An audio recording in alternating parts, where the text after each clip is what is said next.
ঈসা আলাইহিস সালাম আবারও পৃথিবীতে ফিরে আসবেন কিনা এটি ইসলামী বিশ্বাস ও বিভিন্ন ধর্মীয় বিশ্বাসের একটি গুরুত্বপূর্ণ ও প্রাসঙ্গিক বিষয়। ইসলামের ধারণায় ঈসা আলাইহিস সালাম একজন নবী ও রাসূল হিসেবে বিশ্ববাসীর প্রতি আল্লাহর পক্ষ থেকে প্রেরিত হয়েছিলেন। ইসলামী শিক্ষায় বিশ্বাস করা হয় যে তিনি যিশু নামেও পরিচিত, যিনি মুসা আলাইহিস সালাম ও হযরত মুহাম্মদ সাল্লাল্লাহু আলাইহি সাল্লামের মতো মহান নবী ছিলেন। কোরআনে স্পষ্টভাবে উল্লেখ আছে যে ঈসা আলাইহিস সালামকে হত্যা করা হয়নি, বরং আল্লাহ তার কাছে তুলে নিয়েছে এবং মৃত্যুর চেয়ে তিনি বেঁচে আছেন। ইসলামের গুরুত্বপূর্ণ শাখাগুলোর একটি, বিশেষ করে সুন্নি ও শিয়া মতদর্শে ঈসা আলাইহিস সালাম আবারও পৃথিবীতে ফিরে আসবেন, বিশেষ করে শেষ দিনগুলোর আগে। এই উদ্দেশ্য হবে মানুষকে সঠিক পথে ফিরিয়ে আনা, অন্যায় অবিচার দূর করে এবং ধর্মীয় একতা প্রতিষ্ঠা করা। হাদিসগুলোতে বর্ণিত আছে যে ঈসা আলাইহিস সালাম মসীহ দাজ্জালের বিরুদ্ধে যুদ্ধ করবেন, সত্যের প্রতিষ্ঠা করবেন এবং অশান্তি ও ন্যায় প্রতিষ্ঠার গুরুত্বপূর্ণ ভূমিকা রাখবেন। তার আগমনকে বিশ্বের শেষ সময়ের অন্যতম প্রধান নিদর্শন হিসেবে গণ্য করা হয়। ইসলামী ঐতিহ্যে বলা হয় ঈসা আলাইহিস সালাম পূর্ব দিকে বিশেষ স্থান থেকে নামবে এবং তার আগমন মানবজাতির জন্য আশা ও উদ্ধার হিসেবে বিবেচিত।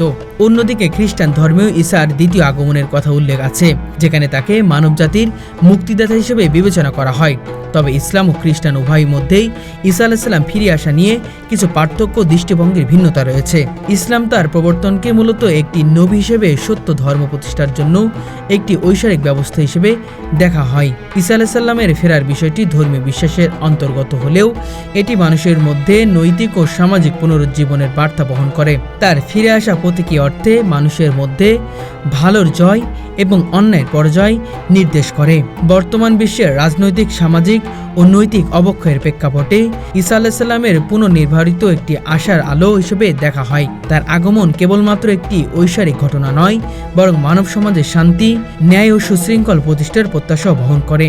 সংক্ষেপে ইসলামী দৃষ্টিকোণ থেকে ঈসা আলাইহিস সালামের পৃথিবীতে আবার ফিরে আসবেন এটি একটি বিশ্বাসযোগ্য গুরুত্বপূর্ণ ইবাদত ও ঈমানের অংশ। এটি শেষ যুগের বড় সংকেতগুলোর একটি, যার মাধ্যমে মানবজাতি তার আধ্যাত্মিক ও নৈতিক উন্নতির নতুন ধাপ শুরু করবে।